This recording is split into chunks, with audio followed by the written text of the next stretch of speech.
Toxic ની હવા તો એવી ચાલી કે ગુજરાતી ઇન્ડસ્ટ્રીની અંદર બી એની અસર થવા માંડી. વાવાઝોડાએ બધાને આગળ પાછા કરી નાખ્યા. Gujarati industry update with Sam talk. Let's start. So hello what is સમી હર્ડિયર સેમ ટોક ના વિડિયોમાં તમારું સ્વાગત છે. સૌથી પહેલા આપણે વાત કરીશું ગેટ સેટ ગો, જે મૂવી આવી હતી લાસ્ટ વીક. મૂવીની તો આપણે વાત રિવ્યુમાં કરી જ નથી, કેમ કે આપણે રિવ્યુ કર્યો જ નથી. જો તમે કમેન્ટમાં જણાવો તમારે રિવ્યુ મારો જોવો છે તો હું રિવ્યુ જરૂર કરી દઈશ, કેમ કે મેં મૂવી તો ફર્સ્ટ ડે જ જોઈ લીધું હતું, પણ અમુક કારણોસર રિવ્યુ નથી કરી શક્યો. તો આપણે એની વાત કરીએ બોક્સ ઓફિસ રિપોર્ટની. તો બોક્સ ઓફિસ રિપોર્ટમાં એવું છે કે ફર્સ્ટ વીકેન્ડ એનો ઓપનિંગ વીકેન્ડ ભાઈ 42 લાખ રૂપિયાનો થયો, અને એના પછી મંડે ની અંદર થોડો ડાઉનફોલ જોવા મળ્યો, અને પછી 7 લાખે ફર્સ્ટ મંડે 7 લાખ. ઘણું સારું છે. બાકી અમુક મૂવીઝ તો ત્યાં આવતા આવતા પહેલા જ ઉડી જાય છે. એના પછી ટ્યુઝડે મંગળવારે થોડો જમ્પ જોવા મળ્યો અને 7 ના 9 લાખ થઈ ગયા. થોડું તો સારું થયું, પણ અત્યાર સુધી ભાઈ મૂવીનો જે ઓવરઓલ ગ્રોસ અને નેટ કલેક્શન જે છે, તો ઇન્ડિયા નેટની અંદર 53 લાખ રૂપિયા કલેક્શન છે, અને ગ્રોસ વર્લ્ડ વાઇડ ગ્રોસની અંદર છે 59 રૂપિયા. સોરી, 59 તો મારી ટિકિટના બી નતા, એનાથી વધારે તો મેં ટિકિટના પૈસા આપ્યા છે. 59 લાખ રૂપિયા. અને એના પછી બીજી અપડેટ જે હું કહેતો હતો કે ટોક્સિક ના લીધે લોકો આગા પાછા થઈ ગયા, ગુજરાતી ઇન્ડસ્ટ્રીમાં બી ટોક્સિક નું વાવાઝોડાએ અસર કરી છે. તો એ છે અસંભાવ.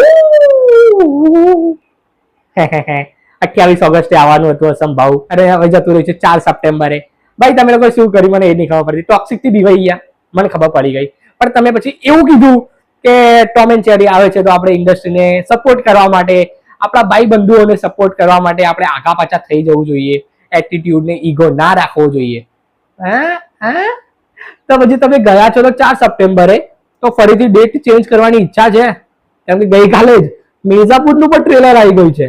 એની હવા જે ચાલી છે, મિર્ઝાપુર હવે ક્યાં જશો ભાઈ? ફરીથી ઈચ્છા છે ડેટ આગળ પાછળ કરવાની. પછી રીવા રાજ સ્ટારર મૂવી અને વિજયગીરી બાવા ડિરેક્ટેડ મૂવી અંબાનું અનાઉન્સમેન્ટ આવ્યું. તો ભાઈ અનાઉન્સમેન્ટ ટીઝર ની અંદર જે રીતે ભાઈ સિંહ જોવા મળ્યો છે, ભાઈ રીવા રાજ ચાલીને જાય છે, પાછળથી સિંહ જે રીતે જાય છે, આમ કહેવાય ને અલગ જ વાઇબ અને એક અલગ જ વસ્તુ દેખાઈ રહી છે, મજા આવી રહી છે.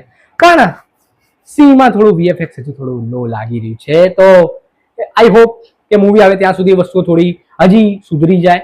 બાકી તો જે દેખાઈ રહ્યું છે સારું દેખાઈ રહ્યું છે, અને જે કોન્સેપ્ટ વાઇઝ અનાઉન્સમેન્ટ જે થઈ છે, અને વિજયગીરી બાવાભાઈ બનાવશે, કંઈક અલગ જોરદાર બનાવશે ભાઈ. એમના ઉપર એટલો ભરોસો છે યાર, એ કંઈક અલગ લઈને આવશે.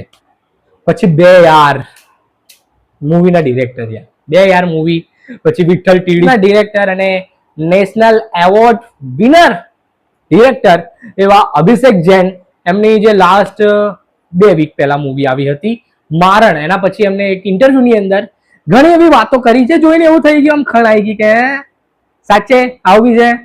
પણ એક વાતથી એવું થયું કે હાસ આવું થવું જોઈએ. તો જે હાસ વાળી વાત હતી એ છે વિઠ્ઠલ ટીડી. એ હવે એનું સેકન્ડ જે સિઝન આવવાની છે, કે જે પણ આગળ આવશે એ ઓટીટી પર નહીં, સિનેમા ઘરની અંદર જોવા મળશે. તો ભાઈ પ્રતિક ગાંધી એઝ વિઠ્ઠલ ટીડી બ્રો, જેને પણ વિઠ્ઠલ ટીડી જોયું છે ને એને ખબર છે ભાઈ શું જોરદાર સિરીઝ હતી એ, અને એનો ભાઈ અલગ જ પ્રકારની સિરીઝ, મજા આવી ગઈ હતી. તો હવે એ સિરીઝને ભાઈ મોટા પડદા પર જોવાની મજા આવશે. જેવું બોલિવૂડની અંદર મિર્ઝાપુરનું છે, કે મિર્ઝાપુરની સિરીઝ બનીને એના પછી એનું મૂવી અત્યારે જોવાની લોકોની જે હાઈપ છે એકદમ આમ આસમાને છે, 7મા આસમાને. તો બસ મને પણ એવું ફીલ થયું કે જો વિઠ્ઠલ ટીડીનું બીજો ભાગ આવે કે કંઈ પણ આવે હવે નેક્સ્ટ, અને મૂવી મોટી સ્ક્રીન ઉપર જોવા મળે, ભાઈ જગ જીતી લીધું એવું લાગ્યું મને તો યાર. અને એના પછી એમનું બીજું એક સ્ટેટમેન્ટ દેખો ભાઈ, આપણે એ એક્ટરની વાત કરવાની ને બધી થોડું ઓછું કરી દીધું હતું, પણ હવે નેશનલ એવોર્ડ વિનર અને ગુજરાતી ઇન્ડસ્ટ્રીને ફરીથી રિવાઇવ કરવા વાળા ડિરેક્ટર એ આવું કહે તો પછી થોડી વાત તો કરવી બને. એટલે અભિષેક જૈને એવું કહ્યું, પોડકાસ્ટ જે પણ હતો એમને ઇન્ટરવ્યુઅરે પૂછ્યું કે વિક્રમ ઠાકોર વિશે તમારું શું કહેવું છે. તો અભિષેક જૈને કીધું એ જ્યાં છે ત્યાં અમે પહોંચી શકતા નથી, અને જોડે એમને વિક્રમ ઠાકોરના ફેન બેઝ અને એમનું જે સ્ટારડમ છે એની પણ વાત કરી, અને જોડે જોડે એમને કહ્યું કે એમને કંઈક એવું મૂવી વિચાર્યું હતું જે એમના સ્ટારડમને શોભે, કે એમનું જે ભાઈ પાત્ર છે એવા પાત્ર ઉપર શૂટ થાય ને એવું કંઈક મૂવી બનાવવાના હતા, કે વિચાર્યું હતું ને એમને સ્ટોરી પણ સંભળાવી હતી. પણ એમને કહ્યું કે મહેનત બહુ લાગશે, અને મહેનત તો ભાઈ ઓબ્વિયસલી લાગશે, બહુ જ વધારે પડતી મહેનત લાગશે. તો વસ્તુ તો છે કે શું થશે શું નહીં એ તો ભાઈ હવે ભવિષ્ય ઉપર છે કે બનાવે છે કે નહીં, પણ મહેનત તો તમારે જરૂર લાગશે ભાઈ. હવે હું આગળ કંઈ બોલીશ તો ગાવો પડશે, એની કરતા હું એટલું કહીશ આ હતી આપણી અપડેટ. અને આ વીક નવું શું છે તો ભાઈ કોઈ ગુજરાતી મૂવી એટલું ભાઈ મોટું કોઈ મૂવી આવી નથી રહ્યું, પણ અંગ્રેજ જીવે છે કરીને દેવ પગલી સિંગર લાખ રૂપિયાનો ગાગરો લઈ આલું સોળી, ત્યાંથી ભાઈ ડિરેક્ટર કમાલે બોસ ડિરેક્ટ કરે છે મૂવી અંગ્રેજ જીવે છે. તો જોઈએ હવે એ મૂવીનું શું છે શું નહીં. આવે છે બાકી 14 ઓગસ્ટે, પણ હું તો આવારા પણ 2 જોવા જવાનો, અને જોડે બટવારા. તમે કયું જોવા જવાના મને કમેન્ટમાં જરૂર જણાવજો. અને ગુજરાતીની આવી અપડેટ ગમતી હોય અને ગમ્યો હોય આ વિડીયો તો લાઈક કરજો, શેર કરજો અને સબસ્ક્રાઇબ કરી દેજો. અને આવા જ વિડીયો માટે થોડી કોમેન્ટ કરો ને માં ભાઈ, તમને ખબર પડે મારે આગળ નેક્સ્ટ અપડેટ આવવી કે નહીં. ઓકે, બાકી હજુ થોડું દેશી ટોનમાં જાઉં બરાબર છે.